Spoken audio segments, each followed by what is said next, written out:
Right. Greater Hyderabad ఎన్నికలకు సంబంధించి రకరకాల మార్పులు శరవేగంగా జరిగిపోతున్నాయి.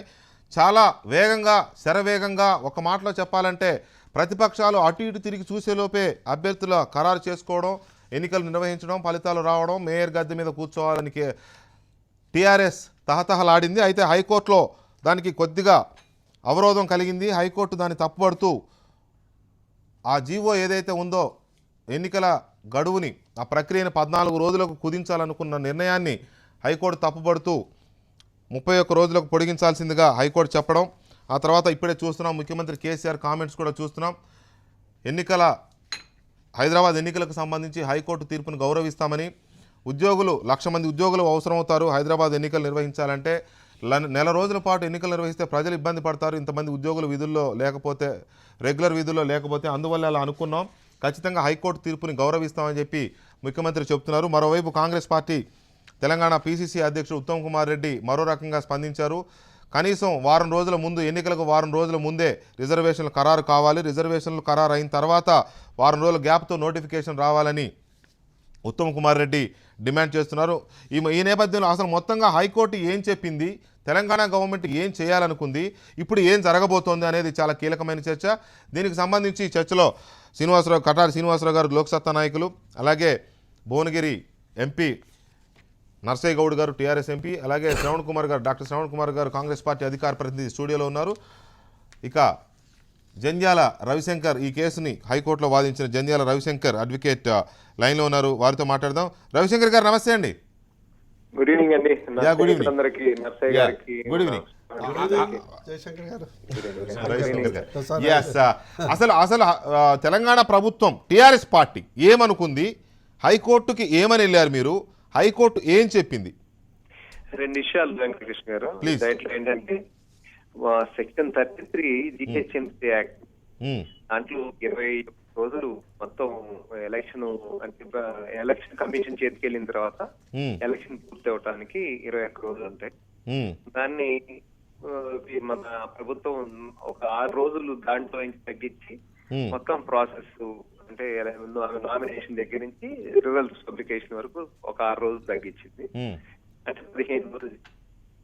ఆ 15 రోజులు చేయటం అనేది ఎందుకు ఇల్లీగల్ అని అన్నామంటే, గతంలో బీహార్ రీఆర్గనైజేషన్ జరిగినప్పుడు దాంట్లో ఒకసారి నువ్వు ఒక అమెండ్మెంట్ కానీ ఏదన్నా ఒక యాక్ట్ ని కనుక తీసుకుంటే, ఆ తీసుకుని ఒకసారి చేసిన తర్వాత ఆటోమేటిక్ గా మిగతా యాక్ట్లన్నీ కూడా నువ్వు అడాప్ట్ చేసుకునేటప్పుడు ఆ మిగిలిన యాక్ట్లన్నీ ఇంకా చేయడానికి జీవో ద్వారా చేయడానికి వీలు లేదు, అసెంబ్లీ ద్వారా మాత్రమే చేయాలని ఉంటుంది.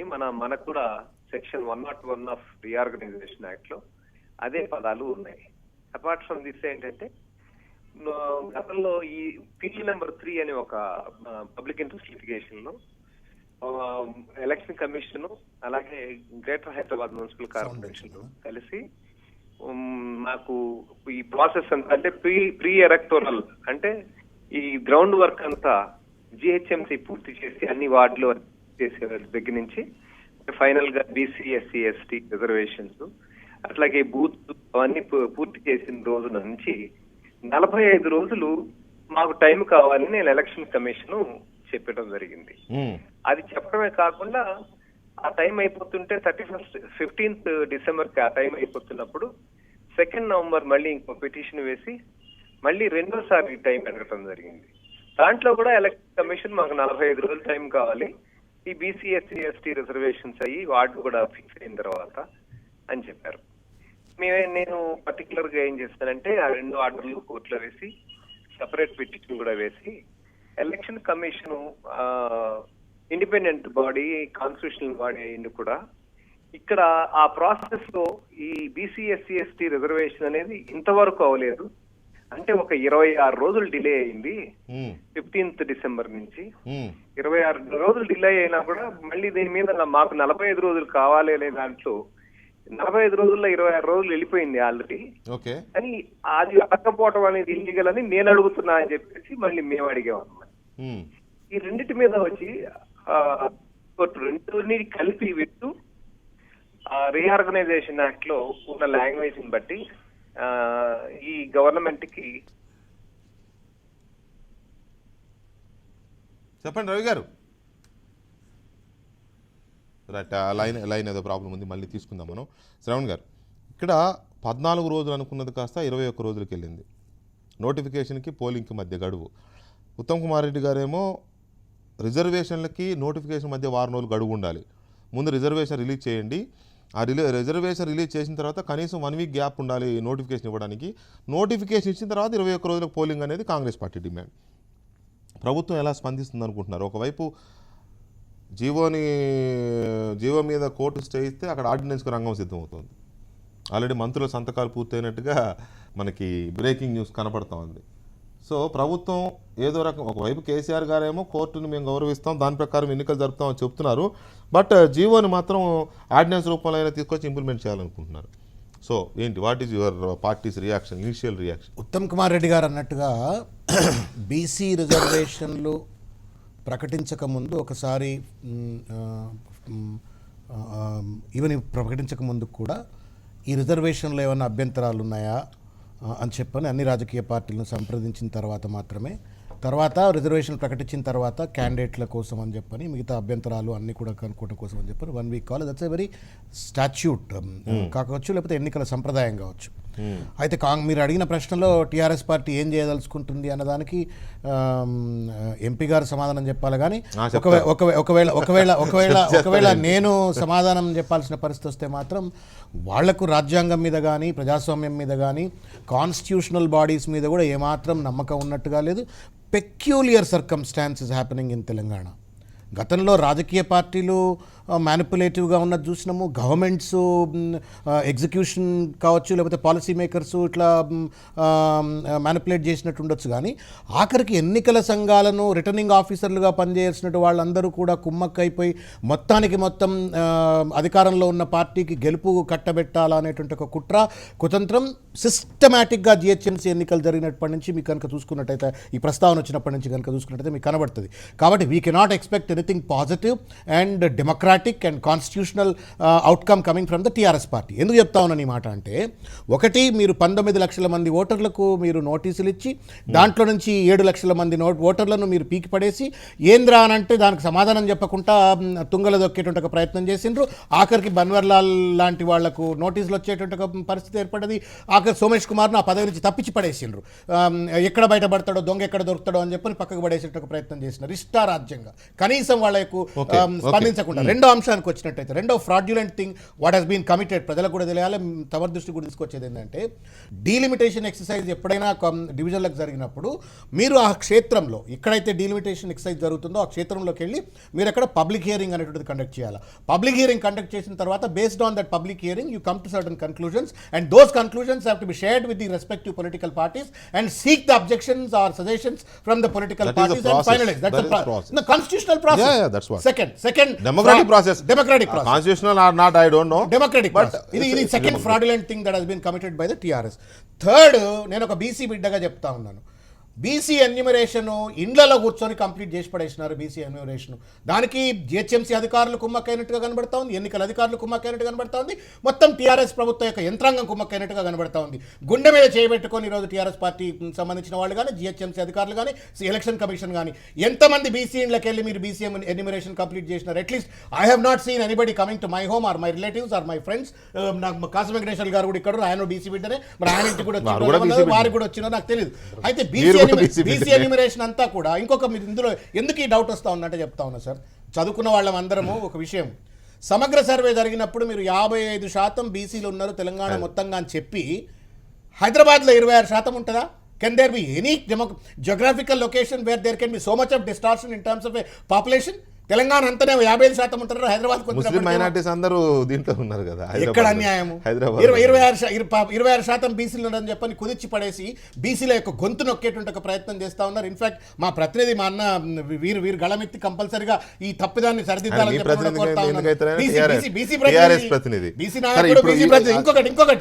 ఇంకొక విషయం, చాలా విషయాలు ఉన్నాయి. ఇట్లా ఇవన్నీ చేసి ఆఖరికి 15 రోజులు ఒక ఆర్డినెన్స్ పట్టుకొచ్చి దాన్ని వాళ్ళ చాచి లెంపకాయ కొట్టినట్టు హైకోర్టు తీర్పు ఇచ్చినప్పటికి కూడా ఇది డీలిమిటేషన్ ఎక్సర్సైజ్ తప్పు జరిగింది, ఇది వాళ్ళ ఇష్టారాజ్యంగా వాళ్ళ గెలుపుకు అనుకూలంగా చేసుకున్నారు, బీసీల నోళ్లలో మన్ను కొట్టే ప్రయత్నం చేసినారు, ఎస్సీల నోళ్లలో 12% ఉన్నటువంటి వాళ్ళని 10%కి కుదించే ప్రయత్నం కూడా జరుగుతుందని తెలుస్తుంది. కాబట్టి ఇది మొత్తం ప్రక్రియ అంతా బూటక ప్రక్రియ, ఒక ఫార్స్ ఎలక్షన్. నర్సయ్య గౌడ్ గారు, ఏదో రకంగా ఎన్నికలను 30వ తేదీలోపు జరపాలనేది హైకోర్టు ఇచ్చిన ఆదేశం, నో డౌట్.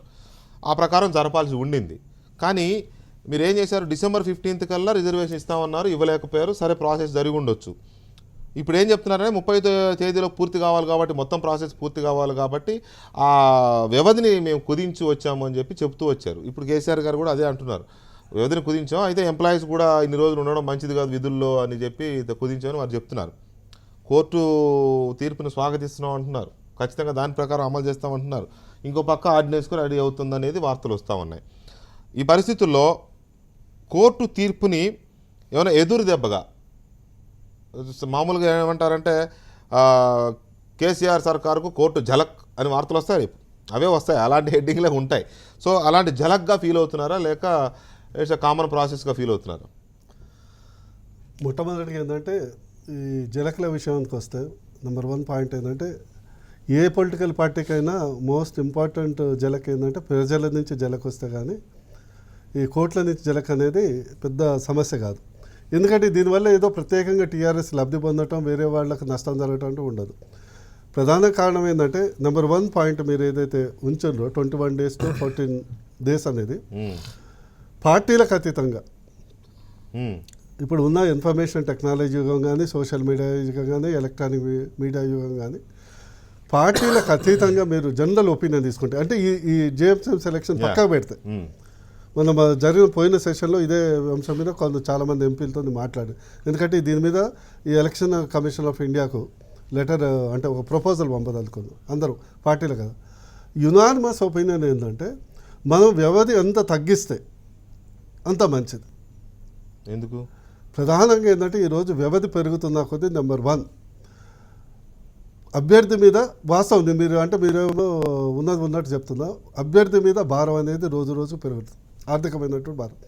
అది మీకు తెలుసు, మీరు చెప్పినా చెప్పకున్నా, ఒప్పుకున్నా దట్స్ ఓపెన్ సీక్రెట్. అది that is the main thing. Second, at the same time ఏంటంటే ఇప్పుడు ముఖ్యమంత్రి గారు చెప్పారు, అది ఒకవేళ ఒక 1 month మొత్తం ఎలక్షన్ సంబంధించిన ప్రక్రియలే మొత్తం ఉన్నటువంటి అధికార యంత్రం మొత్తం అందులో నిమగ్నమై ఉంటే 100% కొంత మేరకు అడ్మినిస్ట్రేటివ్ సఫర్ అవుతుంది. అందులో ఎట్ ద సేమ్ టైం డెమోక్రసీని మనం పెరిగిలో పెట్టాల్సిన అవసరం లేదు. 3 వారాలని 14 రోజులు చేయటం వల్ల ప్రజాస్వామ్య, అదేదో అధికార పార్టీకి 14 రోజులు, కేవలం ప్రతిపక్షాల 14 రోజులు, అధికార పార్టీ 3 వారాలు ఉండదు. ఎవరికైనా కూడా అది 14 days అనేది ఉంటుంది. అది జనరల్ ఒపీనియన్. మీ యాక్టివిటీ 2 నెలల నుంచి మొదలైంది కదా. సో ఎవరైనా ఇప్పుడు ఎగ్జామ్ మేలో ఉంటుంది ఎంసెట్ అండి, లాస్ట్ నేను 15 days చదువుకుంటానంటే ఎట్లా? ఫస్ట్ నుంచే చదువుకుంటాం కదా. చదువుతున్నాం. పొలిటికల్ పార్టీకి ఎప్పుడు మేము చేసే తప్పులో, వాళ్ళు చేసే మంచి పనిలో, మేము చేసే మంచి పనిలో మాకు కలిసి వస్తే ఇవన్నీ ఉంటాయి. Political process is not decided by only but last 1 week తోనే మొత్తం TRS. But your brother is asking about reservations. Why you are hiding your self? Point by point నేను చెప్తున్నాను, point by point. That is number 1. Number 2, ఈ మొత్తం ప్రక్రియకు ప్రధాన నిందితుడు ఎవరంటే అగైన్ కాంగ్రెస్ పార్టీ. ఇప్పుడు చేప ఎండలేదని ఎందుకని మా స్టోరీ మొదలు పెడితే, అంటే ప్రత్యేకంగా ఈ రోజు అని చెప్పట్లే, కాంగ్రెస్ చెరువులోకి వస్తుందా చేపల కథ? చెరువు మళ్ళీ ఎండింగ్ ఎక్కడికి వస్తుంది, కాంగ్రెస్ దగ్గరికి వస్తుంది. గత 60 ఏళ్ళుగా లోకల్ బాడీస్ ఎలక్షన్స్ మొత్తం ఒక విధి విధానం లేకుండా ఇష్టం వచ్చినట్టు అనుకూలంగా, మన లోకల్ బాడీస్ ఎన్ని సంవత్సరాలు డిలే చేశారండి మీకు తెలియదా? స్థానిక ఎన్నికలు జస్ట్ ఎలక్షన్ ముందు, జనరల్ ఎలక్షన్ ముందల ఈ వ్యవధి లేకుండా, జనరల్ ఎలక్షన్కి దీనికి వ్యవధి లేకుండా పెట్టింది. మొత్తం ఆ ఒక చరిత్రకి ఎవరు మూల కారణం? కాంగ్రెసే కదా. ఎవరైనా వేరే పార్టీలకు ఇట్లాంటిది నేర్పింది కూడా కాంగ్రెసే కదా. అంటే ఇప్పుడు అది నేర్చుకున్నారు, కాంగ్రెస్ దగ్గర నేర్చుకుని పెడుతున్నాం అని చెప్తారా మీరు? నేర్చుకుని చెప్పట్లే, ఉన్న వాస్తవం చెప్తున్నాను. అట్లా కాదు కదా, కాంగ్రెస్ పార్టీ దగ్గర నేర్చుకున్నాము అని చెప్తే పోనీ అదన్నా మనం యాక్సెప్ట్ చేయొచ్చు. నేను చెప్పేది మాదంతా కొత్త విధానం, మాదంతా ఇప్పుడంతా కొత్త తెలంగాణ అంత అద్భుతమైన ఇది చెప్తామని చెప్పారు. కాంగ్రెస్ పార్టీని కోట్ చేయడం అనేది I think it's meaningless. Congress party తప్పులు చేసింది కాబట్టి మిమ్మల్ని కూర్చోబెట్టారు. దో తెలంగాణ ఇచ్చిన పార్టీ అయినప్పటికీ కూడా దాన్ని అక్కడ కూర్చోబెట్టారంటే దాని అర్థం ఏంటి? ఇట్ ఇస్ నాట్ గుడ్ అని కదా. మళ్ళీ మీరు దాన్ని కోట్ చేయడం వల్ల ప్రయోజనం లేదు. ఇక్కడ మళ్ళీ వస్తాను వెంకటేశ్వర గారు, కాసం వెంకటేశ్వర గారు బీజేపీ నాయకులు లైన్లో కూర్చున్నారు.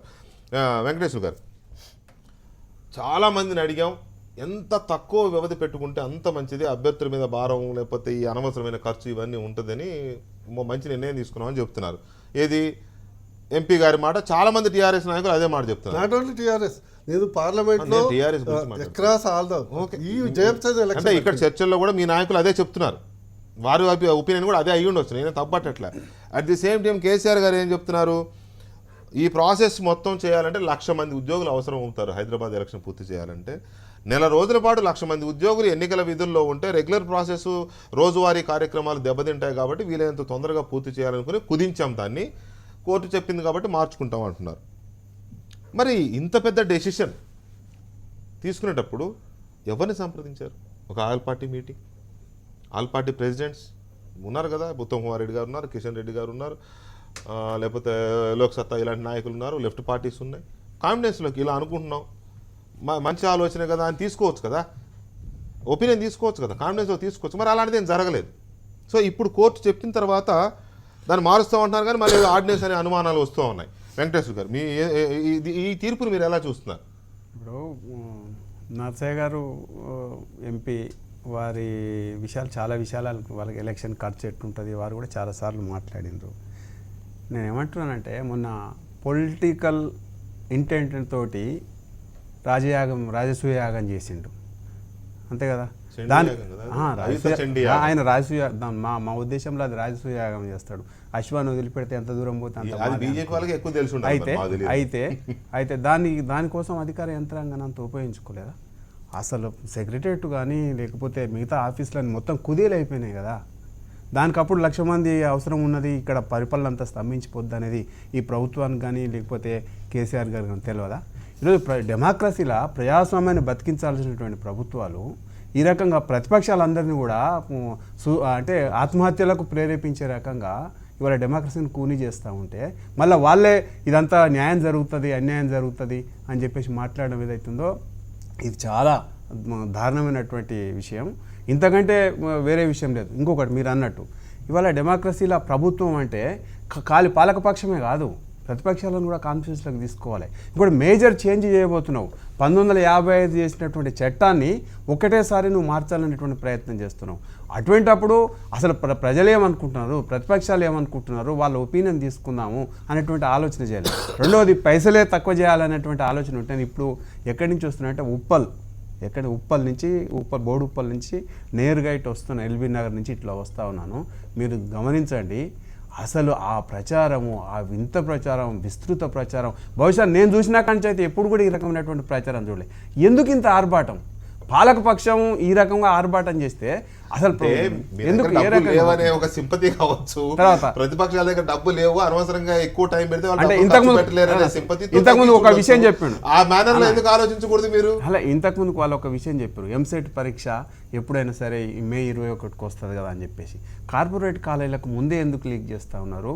మామూలుగా నల్గొండలో లేకపోతే ఆదిలాబాద్లో చదువుకుంటున్నారు. టీడీపీ ప్రెసిడెంట్ రేవంత్ రెడ్డి గారు లైన్ లో ఉన్నారు. రేవంత్ రెడ్డి గారు నమస్తే అండి. నమస్తే. కోర్టు తీర్పుని మేము స్వాగతిస్తున్నాం. కోర్టు తీర్పుని మేము ప్రజల మీద బడ్డెన్ ఎందుకనే ఉద్దేశంతో దాన్ని కుదించాం, కానీ కోర్టు తీర్పు చెప్పింది కాబట్టి ఖచ్చితంగా తీర్పు ప్రకారమే ఎన్నికలు నిర్వహిస్తామని కేసీఆర్ గారు ఇప్పుడే చెప్పారు. బహుశా మీరు కూడా చూసే ఉంటారు. కానీ అట్ ది సేమ్ టైం ఈ అర్ధరాత్రి ఆర్డినెన్స్ రాబోతోందనే వార్తలు కూడా వస్తున్నాయి. ఆ మంత్రులందరూ సంతకాలు పెట్టారు, జీవోని కోర్టు స్టే చేసింది కాబట్టి ఆర్డినెన్స్ తీయాలని. ఆర్డినెన్స్ ద్వారా మళ్ళీ అదే పీరియడ్లో 14 రోజులకు ఎన్నికలు నిర్వహించే అవకాశం ఉందా? వెంకటకృష్ణ గారు, ఈ ప్రభుత్వం తీసుకుంటున్న లోపభూయిష్టమైన నిర్ణయాలు, కేసీఆర్ గారి పెత్తందారి పోకడలను ఎన్నో సార్లు హైకోర్టు ప్రశ్నించింది, నిలువరించింది, వాటి మీద నిషేధాలు విధించింది. అయినా కూడా కేసీఆర్ లో మార్పు రావడం లేదు. ఎందుకంటే తను దారి తప్పిన ముఖ్యమంత్రి కాదు. తను పరిపాలనను చట్టపరంగా న్యాయపరంగా చేయాలన్న ఆలోచనతో ఉంటే ఇలాంటి పరిస్థితులు రావు. ఈ రోజు ముఖ్యమంత్రి గారికి ప్రతి అంశం పట్ల అవగాహన ఉంది. వారే చెప్తారు వారంత మేధావి ఎవరి అసలు తెలంగాణ రాష్ట్రంలోనే లేరని చెప్తున్నారు. అంత మేధావికి చట్టాలు ఉల్లంఘిస్తే సహజ న్యాయ సూత్రాలకు వ్యతిరేకంగా ప్రభుత్వాలు నిర్ణయాలు తీసుకున్నప్పుడు న్యాయస్థానాలు సమీక్షిస్తాయి, న్యాయస్థానాలు ప్రభుత్వాలకు ఆదేశాలు ఇస్తాయన్న సంగతి వారికి తెలియదా? ఈ రోజు ప్రభుత్వం తీసుకున్న నిర్ణయాలను కోర్టుకు సమీక్షించడం ప్రభుత్వము నిజంగా తన నిర్ణయాలను సమీక్షించుకోవాల్సిన అవసరం ఉంది, రెగ్యులర్ గా తీసుకుంటున్న నిర్ణయాలను. అయితే ఈ రోజు ఆర్డినెన్స్ గురించి మీరు మాట్లాడుతున్నారు. ఆర్డినెన్స్ మీద కూడా కోర్టు విధించిన సందర్భాలు ఉన్నాయి.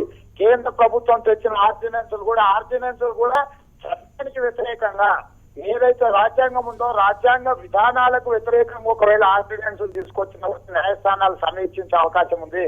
చట్టాలు చేసినప్పుడు మాత్రమే ఎక్కడైతే శాసనసభలో గాని పార్లమెంటులో గాని చట్టాలను చేసినప్పుడు మాత్రమే కోర్టులు సమీక్షించలేవు. కానీ సహజ న్యాయ సూత్రం ప్రకారం రాజ్యాంగానికి వ్యతిరేకంగా ఆర్డినెన్స్ తీసుకొచ్చినా ఇంకేదన్నా తీసుకొచ్చినా కూడా కోర్టులు ఖచ్చితంగా సమీక్షిస్తాయి. ఈ రోజు మేము ఒకటే విజ్ఞప్తి చేస్తున్నాం చంద్రశేఖరరావు గారికి, ఇప్పటికైనా కాలం మించిపోలేదు. తెలంగాణ రాష్ట్రం అంటే న్యాయాన్ని ధర్మాన్ని పాటిస్తుంది. న్యాయస్థానాలు అంటే న్యాయపరంగా ప్రభుత్వం నిర్ణయాలు తీసుకుంటుందని మిగతా రాష్ట్రాలకు చెప్పాల్సిన బాధ్యత ఉంది. కేవలము హైదరాబాద్ నగర మేయర్ పదవి కోసం ముఖ్యమంత్రి గారు ఈ స్థాయిలో చట్టాలను ఉల్లంఘిస్తారని మేము అనుకోలేదు. కానీ మేము ఊహించిన దానికంటే కూడా ముఖ్యమంత్రి గారు ఇంకా కిందికి పోయి తప్పుడు నిర్ణయాలు తీసుకుంటుండు.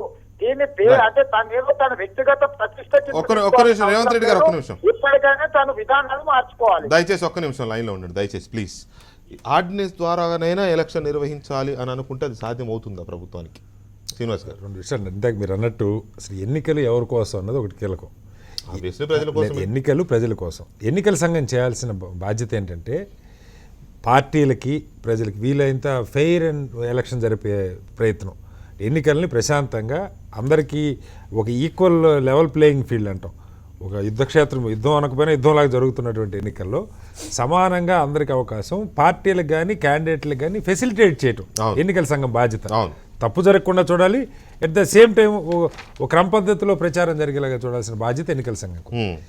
వాస్తవంగా ఇందాక నరసయ్య గౌడ్ గారు చెప్పినట్టు మంచైనా చెడైనా మనం ఇన్ జనరల్గా ఇవాళ ఉన్నటువంటి రాజకీయ పరిస్థితుల్లో ఆ టైం తగ్గించడం అనేది ఇంత హడావుడిగా తగ్గించడాన్ని ఎవరు సపోర్ట్ చేయాల్సిన అవసరం లేదు. కానీ ఆ టైం తగ్గించడం అన్నది అది 2 వారాలు వారం కాదు, ఒక రీజనబుల్ టైం ఎంత ఎక్కువ ఉంటే అంత డబ్బు విపరీతంగా ఖర్చు అవుతున్న మాట వాస్తవం. అధికారికంగా పెట్టే ఖర్చు, పార్టీలు ఆ లెవెల్లో పెట్టే ఖర్చు కావచ్చు, డబ్బు మందు సారా పోసే ఖర్చు కావచ్చు, లేదు రోజు కార్యకర్తలని వాళ్ళకి ఇచ్చే డబ్బులు ఇవన్నీ ఖర్చులు కావచ్చు, ఆఫీసులు నడపడం, బూత్ ఆఫీసులు నడపడం, ఇవన్నీ కూడా అందరూ ప్రైవేట్గా అంగీకరించడం అవసరమే. ఈ టైం ఎంత తగ్గితే అంత వస్తాయి.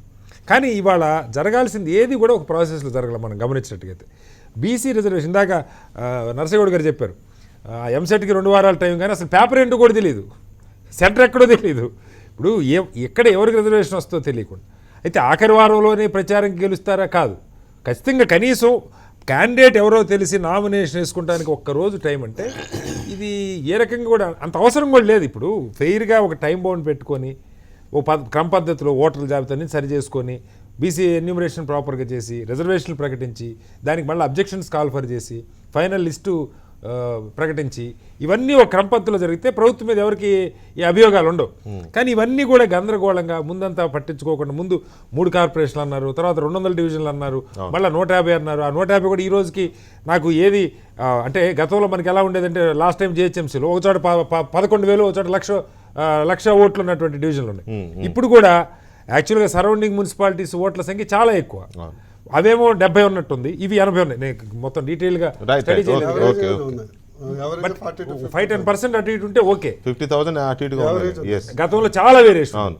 ఇది సక్రమంగా చేశారా, డీలిమిటేషన్ సక్రమంగా చేశారు, ఇవన్నీ కూడా అది కాంగ్రెస్ నేర్పింది అనుకోండి, లేదా అంతకుముందు తెలుగుదేశం అలాగే చేసింది అనుకోండి.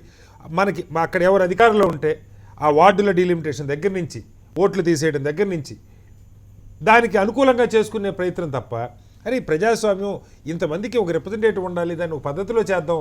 ఈ ఎక్కడ పార్టీలు కనీసం ఒక మేనిఫెస్టో రిలీజ్ చేసుకునే సమయం కూడా మీరు అన్నట్టు రెప్పపాట్లు అయిపోయి ఎలక్షన్లాగా కనపడుతుంది తప్ప ఆ వారంలో వారు చెప్పినట్టు ఫేస్బుక్ సోషల్ మీడియా పెరిగినాయి, కానీ దాంతో ఆగుతారా పార్టీలు? ఇప్పుడు మీరు బహిరంగ సభలు పెట్టరా?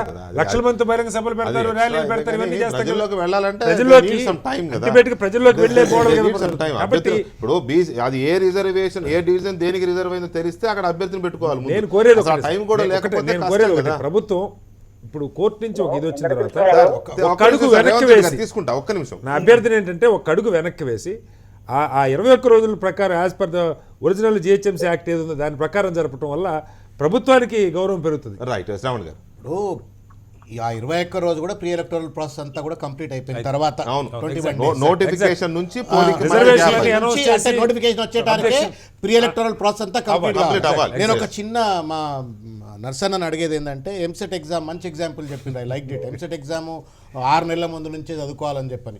ఇక్కడ జరుగుతున్నటువంటి వింతైన ప్రక్రియ ఏంటంటే ఎంసెట్ ఎగ్జామ్ డేట్ ఎప్పుడు అనేది వాళ్ళకే తెలుసు, బయట వాళ్ళకి ఎవరికి తెలియదు. క్వశ్చన్ పేపర్ సెట్టింగ్ కూడా వాళ్ళే చేసుకుంటున్నారు. ఎక్కడెక్కడ రిజర్వేషన్లు ఎక్కడ అని వాళ్ళే లోపల సెంటర్లు ఎక్కడ?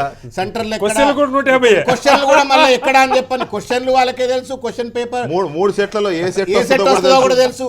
అన్ని మొత్తం ఒక ఇంట్లో కూర్చొని జిహెచ్ఎంసీ అధికారులను ఇక్కడ, ఎన్నికల కమిషన్ అధికారులను ఇక్కడ మొత్తం కూర్చొని ముఖ్యమంత్రి గారు క్యాంప్ ఆఫీస్లో డైనింగ్ టేబుల్ల మీద డిసైడ్ చేసి దాన్ని ఎంసెట్ ఎగ్జామ్ 6 నెలలు అని చెప్పని పెడితే అన్యాయం అన్నా లెవెల్ ప్లేయింగ్ ఫీల్డ్ అనేటువంటిది అర్థం కాదు. రెండో వాటి ఏంటంటే మీరు 3 నెలలుగా అన్న మీరు రెండవది 3 నెలలుగా 100 కోట్ల రూపాయలతో 7,000 హోర్డింగులు పెట్టి మీరేమో డబ్బులున్న పార్టీలు ఇవాళ ఇష్ట రాజ్యంగా ప్రాజెక్టులు వస్తున్నాయి, అవి వస్తున్నాయి, మీరు డబ్బులు ఖర్చు పెట్టొచ్చు, హోర్డింగులు పెట్టొచ్చు, 7,000 హోర్డింగులు పెడతారు.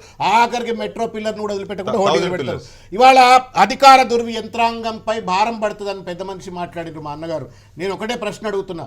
ముఖ్యమంత్రి గారు గత నెల రోజులుగా చండీయాగం పేరు మీద హైదరాబాద్లే అడుగు పెట్టలేదు. ఎంత అధికార యంత్రాంగం సఫర్ అయింది, అధికారం కష్టమైంది. ఇవాళ ముఖ్యమంత్రి కార్యాలయంలో దాదాపు 45 వేల నుంచి 50,000 ఫైళ్లు పెండింగ్లో ఉన్నాయి. Because he has not entered into the secretariat, is inaccessible to the IAS officers and administration. మొత్తం వ్యవస్థ ఎంత చిత్రమైపోయిందో దయచేసి చివరికి ఒక్క మాట ఆర్డినెన్స్ వస్తే పరిస్థితి ఎలా ఉంటుంది? రేవంత్ గారు, వెంకటకృష్ణ గారు ఇక్కడ చర్చించాల్సింది. అక్కడ పెద్దలు నర్సయ్య గౌడ్ గారు ఉన్నారు, వారు డాక్టర్. వారు ఒకవేళ డాక్టర్ అయినా కూడా న్యాయపరంగా కూడా వారికి అవగాహన ఉంది. ఎన్నికల ప్రచార ప్రక్రియను కుదించడమా పెంచడమా ఇక్కడ సమస్య కాదు. ఇక్కడ ప్రధాన సమస్య ఏంటంటే రిజర్వేషన్లు ప్రకటించిన తర్వాత ప్రజలకు అభ్యంతరాలు చెప్పుకోవడానికి 7-10 దినాలు ఇచ్చిన తర్వాత ప్రజల అభ్యంతరాలు తీసుకొని ఎక్కడైనా ప్రభుత్వ పరంగా రిజర్వేషన్లలో లోపాలు జరుగుంటే వాటిని సరిదిద్ది తిరిగి నోటిఫై చేసిన తర్వాత మాత్రమే రిజర్వేషన్ల ప్రక్రియ పూర్తయినట్టు. కానీ ఇక్కడ ఏం చేస్తున్నారు? రిజర్వేషన్లు రాత్రి ప్రకటించేసి తెల్లారే ఎన్నికల నోటిఫికేషన్ ఇస్తే పోస్ట్ ఇంటర్వెన్షన్ ఉండదు అనేది వాళ్ళ భావన. ఒక్కసారి ఎన్నికల నోటిఫికేషన్ వస్తే న్యాయస్థానాలు అందులో తలదూర్చవు.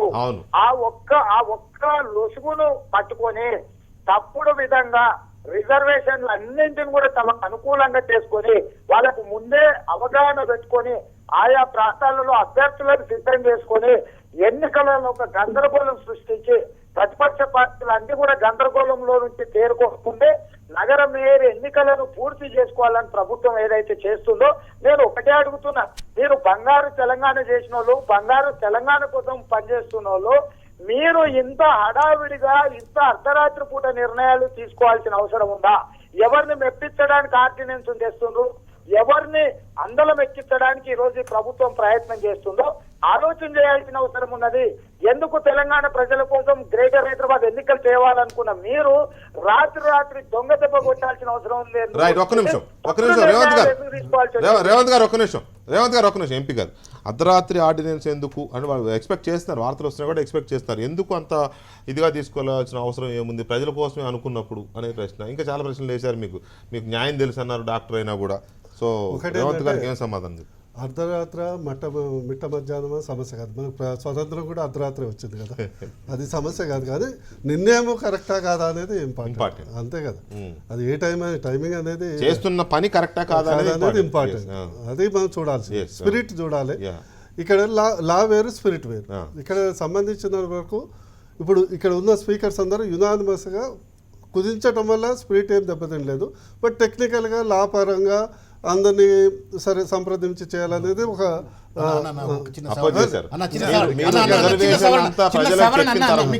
రిజర్వేషన్ అంతా చెప్పిన తర్వాత మీరు చేయాల్సింది, కానీ అది అంతా కలిపి మీకే ఇస్తా సవరణ.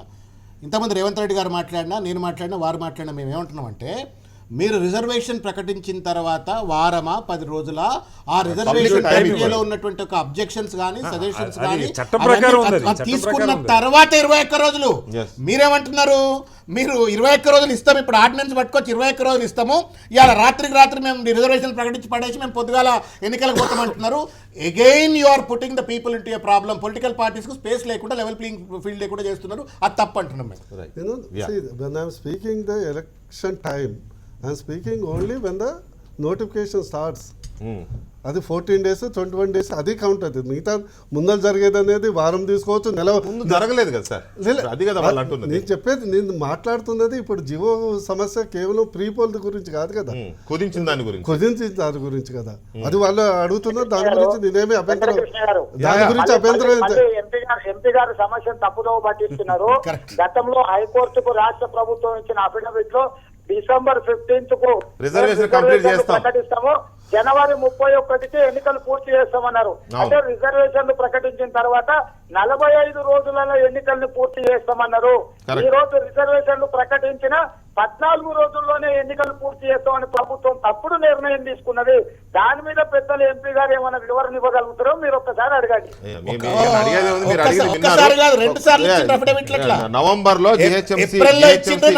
జిహెచ్ఎంసీ కమిషనర్ ఇచ్చిన అఫిడవిట్ రేవంత్ రెడ్డి గారు చెప్పింది December 15 కల్లా రిజర్వేషన్ కంప్లీట్ చేస్తాం, అప్పుడు 45 రోజులు తీసుకొని January 30 లోపు ఎన్నికలు పూర్తి చేయండి అని కోర్టు అప్పుడు చెప్పింది. మీరు ఒక ప్రధాన సమస్య మీరు తీసుకుంటే రిజర్వేషన్ ప్రధాన సమస్య అప్పుడు కూడా ఇప్పుడు కూడా ఏంటంటే కోర్టు అనేది ఒక ఫిక్స్డ్ టైం డెడ్ లైన్ పెట్టింది. ఇప్పుడు ఏంటంటే వాళ్ళు ఇచ్చిన జడ్జిమెంట్ ప్రకారం దాన్ని సడలిచ్చింది. మీరు చూసారు లేదు, దాన్ని సడలించింది. మీరు చేసుకోవచ్చు, టైం తీసుకోవాలి. ఖచ్చితంగా ఆ విధంగా నిర్ణయం తీసుకో. నేను చెప్పేది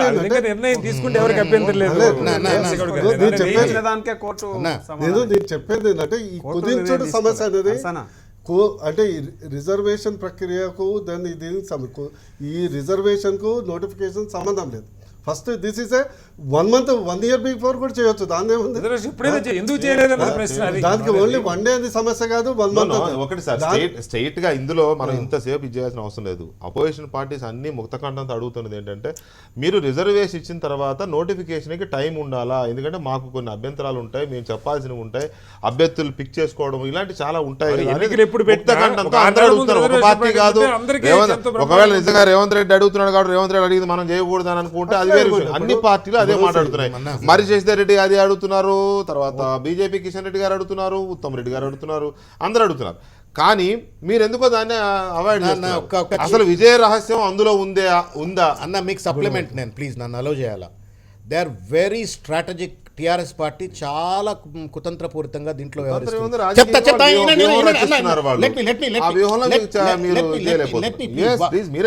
ఎందుకంటున్నా అంటే చర్చ అంతా ఎక్కడ తీసుకుపోతున్నారు ఇప్పుడు వీళ్ళు? నోటిఫికేషన్ తర్వాత 15 రోజుల 21 రోజుల అనేటువంటి దాని మీద చర్చ తీసుకుపోయి మేము గౌరవం ఇస్తున్నాము, మేము ఉద్యోగుల మీద భారం పడొద్దని, డబ్బు ఖర్చు అని చెప్పని కొత్త కొత్త లెక్కలు పట్టుకొచ్చి చర్చను అక్కడ ఆపేస్తున్నారు. దానికి ముందు పెద్ద ఎత్తున ఫ్రాడ్ చేసినారు వాళ్ళు.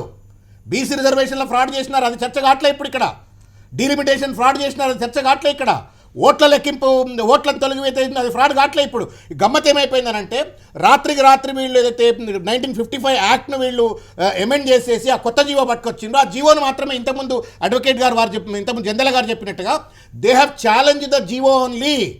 But then government has bulldoze totally. Government has not answered the violation of the BC enumeration and BC reservation, violation of the delimitation exercise. తర్వాత ఓట్ల తొలగింపు అంశాల పట్ల మాట్లాడతారు. అంటే మొత్తం అంతా కూడా ఒక బూటకపు ఎన్నికలుగా తయారు చేసి తెలివిగా చర్చ ఎక్కడ ఆపినరు ఇప్పుడు అనంటే, ఎన్నికలు సమయము నోటిఫికేషను 15 రోజులు మనంతా ఇక్కడ ఎక్కడ కొట్లాడుకుంటున్నాం అంటే ఇప్పుడు వెంకటేశ్వర గారు రిజర్వేషన్కు నోటిఫికేషన్ గ్యాప్ ఇవ్వకుండా 21 రోజులు ఎలక్షన్ పెట్టినా కూడా ఫలితం ఉండదు అనేదా మీ ఉద్దేశం? అయితే దీంట్లో ఇంతకుముందు వీరందరూ చెప్పినట్టు ఎలక్షన్ ప్రాసెస్ని ఈ ప్రభుత్వం అపహాస్యం చేస్తుంది. నెంబర్ 1, బీసీలని ఎస్సీలని అవమానపరిచింది, ఎస్టీలను కూడా. కేవలము జనాభాని 10 సంవత్సరాల తర్వాత హైదరాబాద్ బీసీల జనాభాను కుదించింది. ఎస్సీల జనాభాను కుదించింది, ఎస్టీల జనాభాను కుదించి వాళ్ళకి 2-10 సీట్లు అట్లా ఆ రకంగా భిక్ష వేసినట్టు వేయడం ఇదొక విషయం. మూడో విషయం ఏంటంటే ఇవాళ ఒకవేళ కనుక ఎలక్షన్స్ షెడ్యూల్ ప్రకారం 21 రోజు కనుక పెడితే టీఆర్ఎస్ పార్టీ గెలవదండి. ఇవాళ చేస్తున్నది ఏంటంటే వీళ్ళు ఇంత బ్యాక్ డోర్ ఎంట్రీలా రిజర్వేషన్స్ వాళ్ళకి అనుకూలంగా అంటే క్యాండిడేట్ ఎవరు ఉన్నారు వాళ్ళకు లేదు వాళ్ళ క్యాండిడేట్ ఎవరైతే అనుకూలంగా ఉన్నాడో ఆ డివిజన్ని ఓసీ చేయాలన్నా బీసీ చేయాలన్నా అనేది ఒక ప్రాసెస్ చేసుకుంటూ ఉన్నారు. దాని తర్వాత ఇంకొకటి ఏంటంటే ఎక్కువ మందికి వీళ్ళు చేసిన మిస్టేక్ ఏంటంటే పోస్టర్లు కట్టనీకి బ్యానర్లు పెట్టనీకి విపరీతమైన కాంపిటీషన్ పెంచారు. ఏ పార్టీ వాడైనా మా దాంట్లోకి రండి టికెట్ ఇస్తామన్నా అన్హెల్తీ కాంపిటీషన్ని ప్రోత్సహించారు పార్టీ టికెట్లకు. దాని కారణంగా ఏమైందంటే ఇవాళ వీళ్ళు ఈరోజు ప్రకటించారు, కేసీఆర్ గారు ప్రకటించారు, ఈరోజు మేము క్యాండిడేట్ ఎవరి పేరు చెప్పాము, బీఫే మాత్రమే ఇస్తాము, ఒకటే రోజు డైరెక్ట్ నామినేషన్ వేసేయాలి, విత్డ్రా ఫామ్ కూడా మా దగ్గరనే ఉంటుందని చెప్పేసి నేను చెప్పిండ్రు. వాళ్ళు ఏ రకంగా ఎలక్షన్ మేము క్యాండిడేట్స్ని సెలెక్ట్ చేస్తామని ఆ రకంగా క్యాండిడేట్ని 10 మందిని ప్రోత్సహించి ఒక్కడికి టికెట్ ఇస్తూ ఉన్నారు. వాళ్ళందరూ కూడా ఆశపడి వివిధ పార్టీల నుంచి దాంట్లోకి వచ్చారు. అందరూ కార్పొరేటర్ గెలవాలి, కార్పొరేటర్ టీఆర్ఎస్ ప్రభుత్వంలో ఉండి దోచుకోవాలనేటువంటి వాళ్ళందరూ పార్టీలో చేర్చుకున్నారు, క్రిమినల్స్ను చేర్చుకున్నారు. ఇప్పుడు ఏమైందంటే వాళ్ళ నేను వెంకటకృష్ణ నేను చెప్పిన తర్వాత మీరు క్రాస్ ఎగ్జామినేషన్ నేను చెప్తాను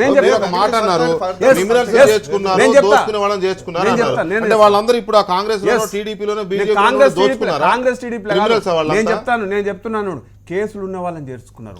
తర్వాత కరప్షన్ పార్టీ నుంచి కాదు మొత్తం బిజినెస్ పర్సన్స్ చేర్చుకున్నారు, రియల్ ఎస్టేట్ వ్యాపారాలను చేర్చుకున్నారు, టికెట్లు ఇస్తాను ఒక్క సీట్ కోసం 10 మందిని చేర్చుకున్నారు. దీంట్లో ఏంటంటే ఒకవేళ కనుక వీళ్ళు ఇదే రకంగా టైం కనుక ఇస్తే మళ్ళీ ఎక్కడ పార్టీలు మారుతారో ఏం చేస్తారని ఒక ఆలోచన వాళ్ళకు ఉంది. అందుకోసమే ఎలక్షన్ ప్రాసెస్ని అంతా కూడా కుదించేటువంటి ప్రయత్నం చేస్తూ ఉన్నారు. ఇది రెండవది. ఇంకోటి ఏంటంటే ఈ రకంగా చేస్తూ వివిధ ప్రతిపక్ష పార్టీలు ఏవైతున్నాయో వాటిని కోలుకోకుండా దెబ్బతీయాలన్నటువంటి ప్రయత్నం చేస్తూ ఉన్నారు. ఈ 2 ప్రయత్నాలు కూడా రేపు ఎలక్షన్లో వికటిస్తాయి. దీంట్లో ఏమాత్రం అనుమానం లేదు. ఇప్పుడు ఏంటంటే ఇప్పుడు మనం ఖచ్చితంగా విమర్శ చేసే హక్కు ప్రతి ప్రతిపక్షానికి ఉంటుంది. బట్ విమర్శ చేసేటప్పుడు మన వృత్తిని అంటే ప్రొఫెషనల్స్ పొలిటీషియన్స్ని మనం కించపరచడం, ఎందుకంటే అది రేపు మనకు రివర్స్ కూడా కావచ్చు. ఎందుకంటే వాళ్ళు జాయిన్ అయినంత మాత్రంలో వాళ్ళందరూ దోపిడీదారులు లేకుంటే క్రిమినల్స్ కాదు. వాళ్ళు రేపు మీ పార్టీ సెన్సెక్స్ బాగుంటే మీ పార్టీలో జాయిన్ అవుతారు. చెప్తా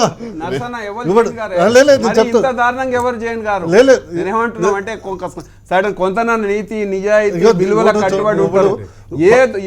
ఎవడైనా సరే మా పార్టీలకు రండి అనేటువంటి బార్లా తెరిచేసి ఓపెన్ గా దుర్మార్గమైన పని పార్టీలు చేయటం దుర్మార్గం కాదు. నేను చెప్తున్నా మొదటి నుంచి ఎవరైనా పార్టీకి కట్టుబడి పనిచేసే ఒక వర్గం ఉంటుంది, రాజకీయ భవిష్యత్తు కొరకు చేరే వర్గం ఉంటారు. అంటే ఇప్పుడు బీజేపీ పార్టీలో మన జస్ట్ 2014లో ఎంతమంది కాంగ్రెస్ నుంచి జాయిన్ కాలేదండి? వాళ్ళందరూ దుర్మార్గులు, క్రిమినల్స్ అందరూ జాయిన్ అయ్యారు. బీజేపీలు జాయిన్ అయిన అది పదజాలం మంచిది కాదని చెప్తున్నా. రిక్వెస్ట్ ఏంటంటే జాయిన్ కావచ్చు, దాన్ని విమర్శించవచ్చు మీరు చేయొచ్చు, కానీ జాయిన్ అయిన అందరూ క్రిమినల్స్ అన్నట్టు మంచిది. వాళ్ళు రేపు మీ పార్టీ సెకండ్ ఇంపార్టెంట్ ఏంటంటే ఒకటి రిజర్వేషన్స్ అనేది ప్రతి పార్టీకి వస్తుంది. టీఆర్ఎస్ పార్టీకి ప్రత్యేక రిజర్వేషన్, బీజేపీకి ప్రత్యేక రిజర్వేషన్, కాంగ్రెస్కి ప్రత్యేక రిజర్వేషన్ ఉంటుంది. అందరికి ఆ రిజర్వేషన్ అనేది ఒక division. Let me tell you, ఏ డివిజన్కైనా ఆ ఒక్క తపన కానీ ఆ ఒక్క అంటే ఆతృత కానీ ఆ ఒక క్వశ్చన్ మార్క్ కానీ అన్ని పార్టీల క్యాండిడేట్స్ ఉన్నది ఈరోజు. టీఆర్ఎఫ్ ఇప్పుడు నేను వాళ్ళు ఆరోపిస్తున్నది మీకు తెలుసని లేదు. అదే ఇప్పుడు నేను పొద్దున 2 డివిజన్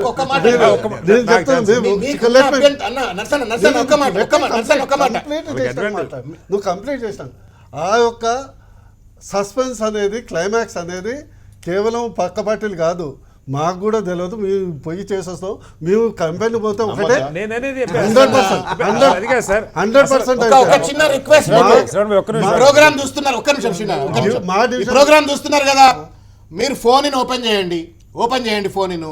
ఎంతమంది బీసీలు కాల్ చేస్తారో కాల్ చేసి మా ఇంటికి వచ్చి బీసీ ఎన్యూమరేషన్ చేసి నేను ఆ సంగతి చెప్పమనండి. చెప్పట్లే కదా. నేను ఇక్కడ మెజారిటీ రాసిపోతా. ఆయన అనేది మాకు కూడా తెలియదు అంటున్నారు. రిజర్వేషన్ మీకు తెలుసా తెలియదా కాదు, the whole process is bloody fast. జరగలేదు అనేది మీ ఆరోపణ. ఎన్యూమరేషన్ జరగలేదు. మీకు తెలుసు మిత్రులు ఎక్కడిది?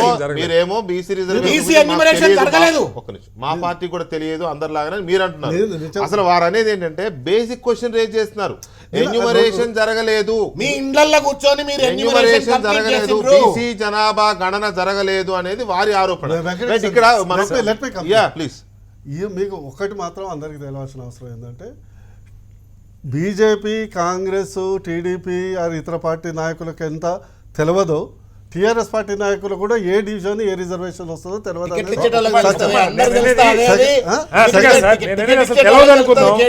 సెకండ్ ఏంటంటే ఇప్పుడు ఎన్యూమరేషన్ గురించి ఏది జరిగినా కూడా స్వతహాగా 30 to 33% రిజర్వేషన్ బేసిక్ రావాలి. దాని కొరకు నేను స్వయంగా అభ్యర్థన చేశాను. మీరు గణనలు గిన్నెలు ఏదో పక్కన పెట్టారు కానీ ఇక్కడ చాలా విషయాలు ఎలా ఉంటాయి. ఏ డివిజన్ బీసీ కేటాయించారు, ఏ డివిజన్ ఎస్సీ కేటాయించారు, ఏ డివిజన్ ఎస్టీ కేటాయించారు, ఏ డివిజన్ మహిళ కేటాయించారు, మహిళల్లో జనరల్ బీసీ, ఇవన్నీ చాలా ఉంటాయి. 8 రకాల రిజర్వేషన్ ఉంటాయి. ఒక డివిజన్ లో ఇన్ని రకాల రిజర్వేషన్స్ వస్తున్నప్పుడు ఆ డివిజన్ లో ఇది వచ్చినప్పుడు అభ్యర్థిని ఎత్తుకోండి పక్కకు పెట్టానా? అసలు 10 మంది అభ్యర్థులు టైం కావాలి కదా. కాదు, ఇప్పుడు నేను ఈయన టికెట్ ఇచ్చిన మీ పార్టీ అనుకోండి, పోనీ మీకు కూడా తెలియదు అంటారు కదా, తెలియాలి కదా క్యాండిడేట్. ఇప్పుడు ఒకసారి ఒక డివిజన్ పలానా నియోజకవర్గంలో పలానా డివిజన్లో పలానా అభ్యర్థి స్ట్రాంగ్, ఆ డివిజన్కి అతనికి టికెట్ ఇవ్వాలని మీరు అనుకున్నారు. మీరే టీఆర్ఎస్ అనుకుందండి. సడన్గా రిజర్వేషన్ రోస్టర్ బయటకు వచ్చిన తర్వాత చూస్తే మీరు అనుకున్న అభ్యర్థి కమ్యూనిటీకి కాకుండా ఇంకోటి ఏదో రిజర్వేషన్లో పోయింది. అది మీకు టైం కావాలా వద్దా పిక్ చేయడానికి? గెలుపు గుర్రాన్ని అయితే పట్టుకోవాలి కదా. ఒట్టిగా ఏదో పాత సినిమాలో ఎన్టీ రామారావు గారు అన్నారట, నా పేరు చెప్పి పూచికి పుల్ల నిలబెట్టినా కూడా గెలుస్తుందని అన్నారట. అట్లా ఏమన్నా ధీమా ఉందా మీకు? లేదు కదా. సో ఎందుకు ఇంత హరిబరి అని? కీలకమైన సమస్య. అసలు ఎన్నికలు పార్టీల కోసం కాదు, ప్రజల కోసం. మనం అది మర్చిపోతున్నాం. ఇప్పుడు మీరు ఇవాళ హైదరాబాద్లో దురదృష్టం, మేయర్ ఎవరో గత మేయర్ ఎవరో మీరు ఇప్పుడు ఇందాక ఆయన చెప్పారు కదా, గత మేయర్ ఎవరైనా సర్వే చేయండి, సగం మందికి తెలియదు, పేరు తెలియదు. ఇంత దౌర్భాగ్యమైన సిటీలో ఉన్నప్పుడు అంటే ప్రజలకి ఎమ్మెల్యేలు ముఖ్యమంత్రులు కొంతమేరకు తెలుస్తుంది, కానీ లోకల్ బాడీ రిప్రజెంటేటివ్స్ అసలు చాలా మందికి నిన్నదాకా కార్పొరేట్ ఎవడో తెలియదు. ఈ సంగతి మన అందరికీ తెలుసు.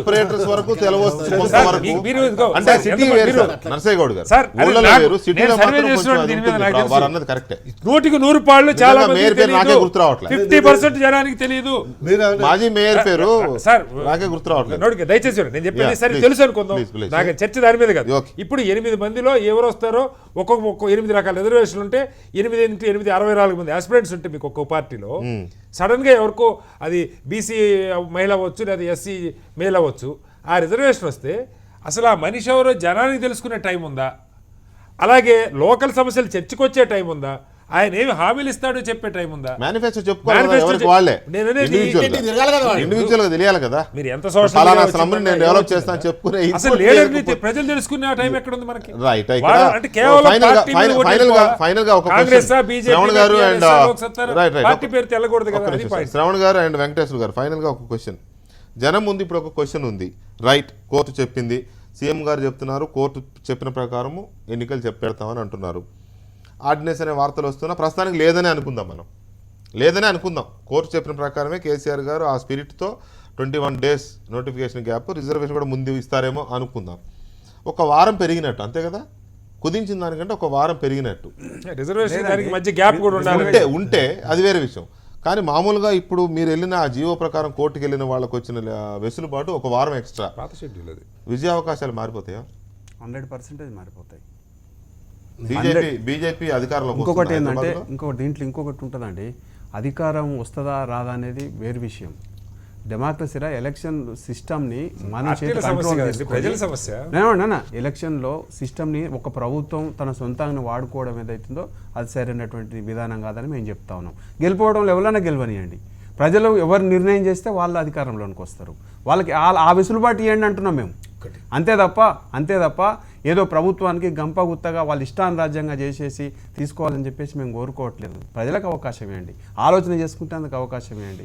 మీరు ఎలక్షన్ ప్రాసెస్లో టిఎన్ శేషన్ గారు ఉన్నారు ఎలక్షన్ కమిషనర్గా, అవాళ ఒక్క అవినీతి జరగకుండా ఎలక్షన్లో డబ్బులు పంచకుండా చేశారు. మీ ప్రభుత్వం కనుక ఆలోచన చేస్తే ఎలక్షన్ ప్రాసెస్ని మీ అధికారులు ఉపయోగించి సరైన విధానంగా నడిచేటట్టు చూడండి. అది మీకు క్రెడిబిలిటీ వస్తుంది, మీ ప్రభుత్వానికి మంచి పేరు వస్తుంది. ఇంతవరకు ఎలక్షన్స్ని నడపడం కోసం కూడా ఎన్నిసార్లు కోర్టు తీర్పులా అండి, ఎన్నిసార్లు అఫిడవిట్ మనం ఇచ్చి దానికి మనం బౌండ్ కాకుండా మన ఇష్టారాజ్యంగా చేయడం ఏంది? ఇది సరైనటువంటి విధానం కాదు. అబలాబాలు మారిపోవడం అనేది తర్వాత విషయం, కానీ ఎలక్షన్ ప్రాసెస్ని ఒక రాజ్యాంగ పరంగా వచ్చినటువంటి ప్రజలకు వచ్చినటువంటి హక్కులని మనం గౌరవించాలి. మనం దాని ప్రకారం వాళ్ళకి ఇస్తే వాళ్ళ అనుకూలంగా ఎవరికి మంచి వాళ్ళు అయితే వాళ్ళకి ఓటు వేయనియండి. ఇవాళ టీఆర్ఎస్ మంచిదైతే టీఆర్ఎస్కి వేయనియండి, లేకపోతే బీజేపీ మంచిది అనిపిస్తే బీజేపీ మంచిగా అయిపోయండి, ఎంఐఎంకి మంచిది అనిపిస్తే ఎంఐఎంకి వేయనియండి. అంతే తప్ప మనకే రావాలి అనేటువంటి ఆశ అత్యాశ ఏదైతుందో ఈ ప్రభుత్వానికి మంచిది కాదు. రైట్ శ్రవణ్ గారు, 1 వీక్ పొడిగించినంత మాత్రాన మీ ఫేట్ మారిపోతుందా? హైదరాబాద్లో కాంగ్రెస్ పార్టీ అధికారంలోకి వచ్చేస్తుందనే ధీమా ఏమైనా ఉందా? అంటే నేను ఇలా కుదించడాన్ని లేకపోతే ఈ సమర్థించట్లే, కానీ ఈ జరుగుతున్న హడావుడు చూస్తే హైదరాబాద్లో ఒక అట్మాస్ఫియర్ క్రియేట్ అయిపోయింది ఆల్రెడీ. అన్ని పార్టీలు సర్వేలు చేయించుకున్నాయి, టీఆర్ఎస్ చేయించుకుంది, మీరు చేయించుకున్నారు, టీడీపీ చేయించుకుంది, అందరూ చేయించుకున్నారు, అన్ని పార్టీలు సర్వేలు చేయించుకున్నాయి. ఎవరి భవిష్యత్తు ఏంటి, మోరార్లెస్ ఒక 4-5 డివిజన్ తేడాగా ఆ సర్వేలు కరెక్ట్ అవుతాయనే ఒక నమ్మకం కూడా వచ్చేసింది అందరికీ. మీరు అంటున్నట్టుగా ఏదో 4 రోజుల ముందు రిజర్వేషన్ చెప్తేనో, లేకపోతే ఇంకో వారం రోజులు ఈ ఎలక్షన్ ప్రాసెస్ని కుదింపుని కాకుండా 21 days పెడితేనో రిజల్ట్ మారిపోతుందని మీకు ఏమైనా హోప్స్ ఉన్నాయా? ఆ ధీమాతో అడుగుతున్నారా? పోనీ అది చెప్పండి. పోనీ ఒక విషయం చెప్తా సార్, నేను గెలుపోటములు ప్రజాస్వామ్యంలో ప్రజలు దేవుళ్ళు అయితే దైవాధీనం.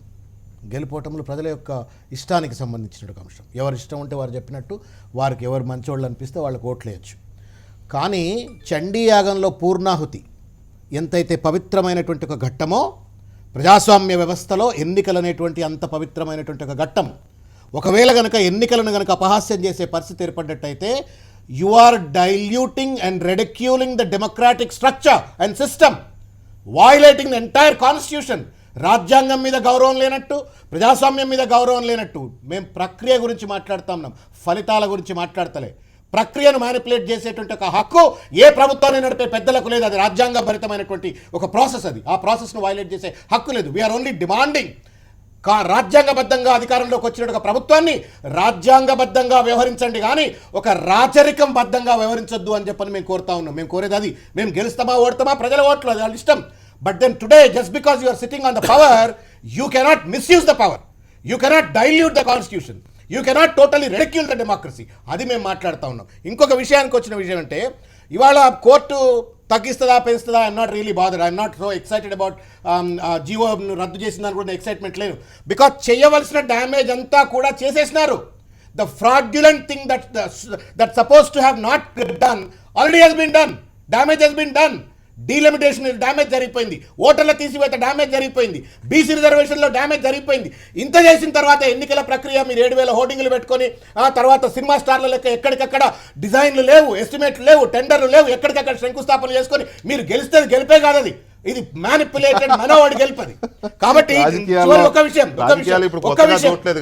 నేను చెప్తా ఉన్నా, బాధపడి చెప్తా ఉన్నా. ఎందుకంటే తెలంగాణ వస్తే I believe that my democracy will be strengthened.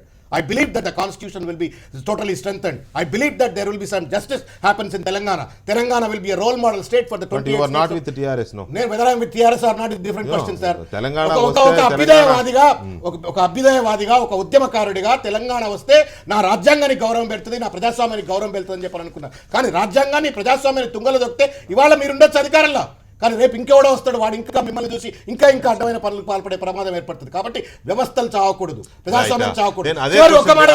ఒక మాట మీకు చెప్తా ఉన్నా, దయచేసి రిక్వెస్ట్ ఏంటంటే నాగిరెడ్డి గారికి, ఎన్నికల కమిషన్ నాగిరెడ్డి గారికి, don't be enslaved by anybody.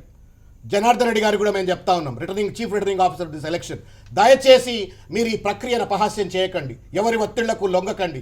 ప్రజలకు మీరు రక్షకులుగా ఉన్నారు, కానీ రాజులకు రక్షకులు గారు, మీరు ప్రజలకు రక్షకులు అనేటువంటి విషయాన్ని గుర్తుపెట్టుకొని వ్యవస్థను కాపాడాలని మీరు. సేమ్ క్వశ్చన్ మిమ్మల్ని అడుగుతున్నా. ఒకటే నిమిషం. ఏమంటున్నానంటే ఆర్డినెన్స్ ద్వారా కోర్టు తీర్పులను కూడా దయచేసి అపహాస్యం చేయొద్దు, కోర్టుల పైన ప్రజలకున్న నమ్మకాన్ని పోగొట్టొద్దు అని చెప్పేసి అదే అంటే అది చూడాలి. అంటే వార్తలు వస్తున్నాయి మరి ఒకవేళ ఒకవైపు ఇదిగో సీఎం గారి ప్రకటన నా చేతిలో ఉంది, పత్రికా ప్రకటన రిలీజ్ చేశారు ముఖ్యమంత్రి గారి కార్యాలయం నుంచి.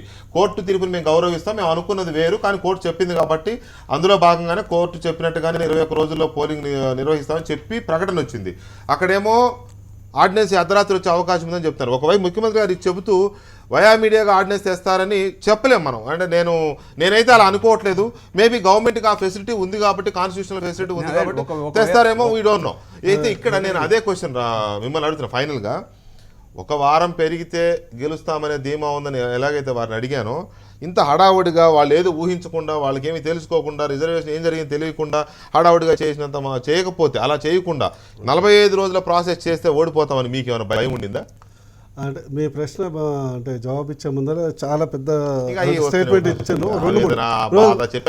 అంటే సరే ఆవేదన, బాధనో, సరే ఇష్యూనో ఏదో కానీ 2-3 సింపుల్గా స్టేట్మెంట్. హైదరాబాద్లో ఉన్నటువంటి ఓటర్లే వాళ్ళు ఎవరికైనా, టీఆర్ఎస్కైనా టీడీపీకైనా ఓటర్లు ఒక్కటే. అంతే కదా. డీలిమిటేషన్ అనేది ఇప్పుడు జరగలేదు, అంత ముందు జరిగింది. డీలిమిటేషన్ లో ఒక 1000 మంది ఓటర్లు ఒక టీఆర్ఎస్ ప్రభుత్వం వచ్చిన తర్వాత జరిగింది, పాతది కాదు, మార్చారు కదా. మీరు చేసిందే కానీ ఆ డీలిమిటేషన్ అనేది జియోగ్రాఫికల్ సిచ్యువేషన్ అనుగుణంగా చేయబడింది. అట్లా జరగలేదు. నేను చెప్పేది ఏంటండి, అంతా అయిపోయింది కదా, సింపుల్. నేనేమో ఎక్కువ పెద్ద number lecture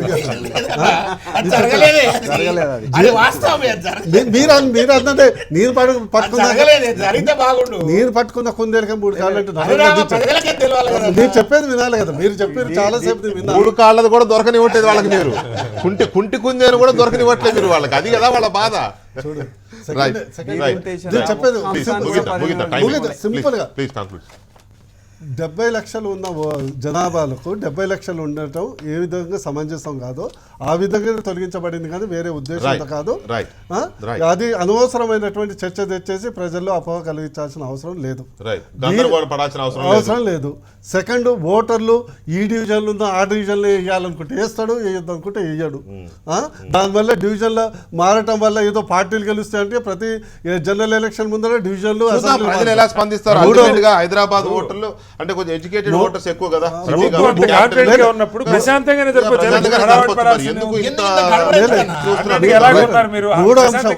again I'm telling, the internal discussion అయినప్పుడు కూడా కుదించటం అనేది రాజకీయ అవసరాల కొరకు కుదించలేదు. ఈ 15 days మీరు ఎంత చెప్పినా అది నమ్మశక్యంగా లేదు.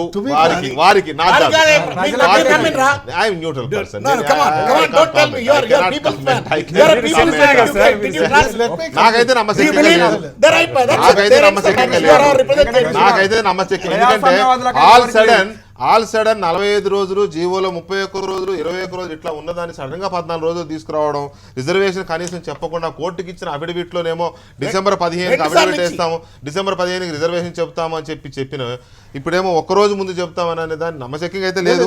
మీరు చెప్పేదాన్ని నేను కాదనలేను, ఎందుకంటే మీ స్పిరిట్ లేకుండొచ్చు. 3 weeks to 2 weeks తీసుకుంది. ప్రధాన నిర్ణయం ఓన్లీ 2 parameters. ఒకటి, ఎన్నికల ఖర్చు తగ్గించడానికి ప్రభుత్వ అడ్మినిస్ట్రేషన్ మనం కొద్దిగా దాడిలో ఎక్కువ రోజులు దాని ఇబ్బంది కలగకుండా ఉండడానికి ఈ 2 పారామీటర్స్. కానీ మిగతా ప్రీపోల్ గురించి నేను ఎప్పుడు కామెంట్ చేయను. 5 ఏళ్ళు పరిపాలన కోసం 10 రోజులు ప్రజలు ఇబ్బంది పడతారండి, ఏ నష్టం లేదు. 5 ఏళ్ళు పరిపాలించాలి వాళ్ళు, 5 ఏళ్ళు సేవలు అందుకోవాలి. అయినా సరే మీ స్పిరిట్ కరెక్టే కావచ్చు. చూద్దాం ఏం జరుగుతుందో. Narsegoud garu thank you very much, Srinivasarao garu and Shravan garu and Venkateshwara garu thank you very much. Telephone లైన్లోకి వచ్చిన జంధ్యాల రవిశంకర్ గారికి, రేవంత్ రెడ్డి గారికి కూడా ప్రత్యేకమైన ధన్యవాదాలు. ఇది వాళ్ళ లెఫ్ట్ హ్యాండ్ రైట్. మరి కాసేపట్లో ప్రొఫెసర్ నాగేశ్వర్ న్యూస్ యాంగిల్ ప్రసారం అవుతుంది.